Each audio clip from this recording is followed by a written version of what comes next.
Les indices sont rouges, mais le marché n'a jamais été aussi vivant. Depuis 2026, on assiste à un vrai jeu de chaises musicales en bourse. Hier à Wall Street, les géants de la tech ont tiré les indices vers le bas. Nasdaq, moins 1%, S&P 500, moins 0,5%, et pourtant plus de valeurs montaient que de valeurs baissaient. Les très grosses capitalisations décrochent pendant que le reste du marché avance. Depuis janvier, les Magnificent Seven sont en retrait et le S&P 500 classique patine. Par contre, le S&P 500 équipondéré grimpe nettement et les petites capitalisations explosent. Par exemple, le Russell 2000 prend presque 7% depuis le début de l'année.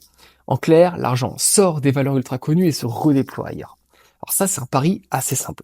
Des taux plus bas à moyen terme, surtout après le départ de Jérôme Powell, et c'est donc un environnement qui est plus favorable aux petites boîtes. Pendant ce temps-là, l'Europe s'en sort plutôt bien. Londres, Zurich, le Stock 600 enchaînent les records. Les investisseurs se diversifient loin des paris surchargés et du bruit politique américain.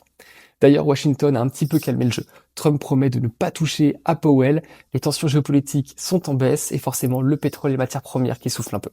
Alors tout n'est pas réglé, mais l'ambiance est clairement moins explosive qu'avant. Dis-moi ce que tu en penses dans les commentaires et abonne-toi pour suivre l'économie mondiale sans te prendre la tête.